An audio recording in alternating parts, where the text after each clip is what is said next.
Yeah, I mean, ultimately, we would like to have PF be a part of our tour and be a part of our product, but in financially, we don't now, and so with SSG and the amount of monies that they have come to the table with, and what we initially had agreed to in the framework agreement, and those are all the same numbers. So anything beyond this is going to be, obviously over and above. And we're in a great position right now, and hopefully we can make our product, better in the short term and long term. It is frustrating in the sense that this is a golf course that has been, to me, been very comfortable, visually. As I said, it's a fader's delight from the tee shots, and I have, as I said, I've traditionally been a pretty good iron player, but for some reason I just haven't put it together at this event, other than one time with a chance. But I just, for some reason, just hasn't happened. Hopefully it'll be this week. As far as Lance is concerned, I mean, Lance. I've had a great relationship with him over the years, going back to when he caddied for Cooch and when we played at the President's Cup together back at Muirfield Village. In all the years that we've been on Ryder Cups and President's Cups together, and the times I've been able to have played with him in the same groups. Very down to earth, very loyal, and how he has conversated with his players through the years. I've obviously taken notice of that, and we've had the same type of feels in how we look at the golf course and how we read putts. They're very similar. So I think it's a great. We're going to be a great team, and we look forward to the challenge. We're looking into all the different models for pathways back, what that looks like, what the impact is for the players who have stayed and who have not left, and how we make our product better going forward. There is no answer to that right now.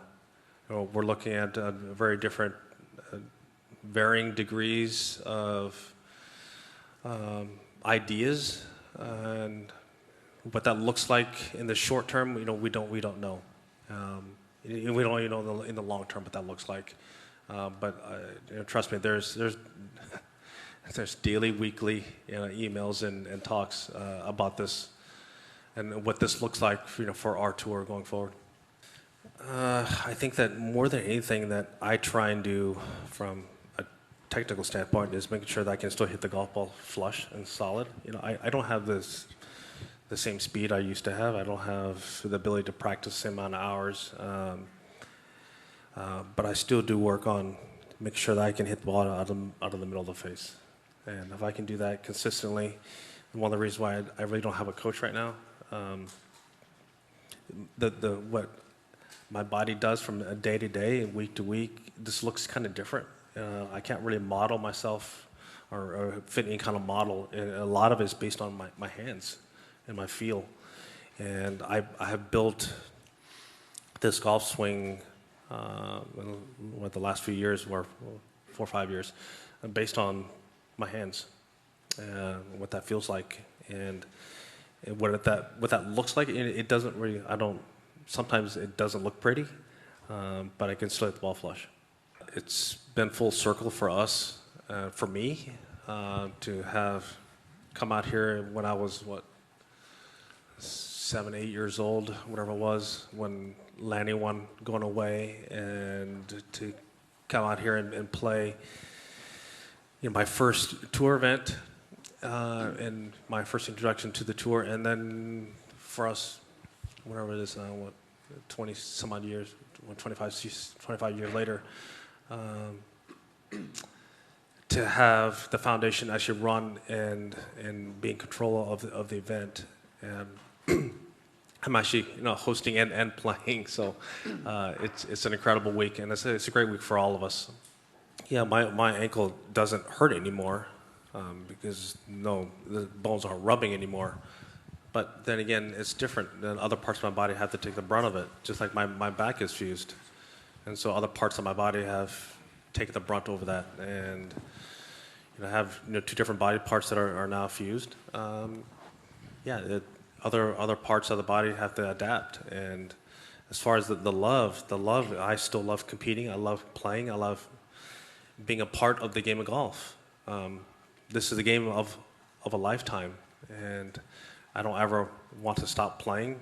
I love being able to compete. I love being able to enjoy different conversations from across time. And for instance, like today, be able to play with two great athletes, the cross-pollination that happens with other sports and with this game. I love that. I love having, and I don't ever want to lose that. Well, I think that what Gary has gone through, I don't think people have really given it enough play, enough really. I think we haven't had enough conversation about what he's gone through and how difficult life was for Gary and how scary that was.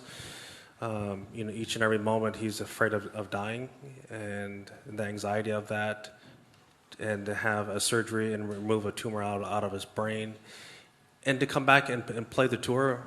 I mean, that's just an unbelievable story, and I think that we should applaud him for what he's been able to overcome. And I can't wait. I mean, he's been one of my great friends, over the years, and to be able to play with two great friends tomorrow, we're gonna have a great time. We're gonna be needling each other, but it's a great needling. The fact that we're able to do it, the fact that he's here, and is able to give us the needle, is fantastic, because that was a scary time when we didn't know what that was going to look like. Yeah, how team golf is. It's going to be a part of the tour. It is part of the tour. We have TGL. So what that looks like as far as official events goes, that we don't know what that looks like yet as of now. As far as off night, one night events, what Tomorrow Golf League provides, it is team golf. It's going to be entertaining. Now, whether or not we can transform that or put that together with official events, we don't know what that looks like, and that's one of the reasons why we have SSG to be a part of what that could possibly look like, and how does that even look like, and how does that even look like with our PIF negotiations as well.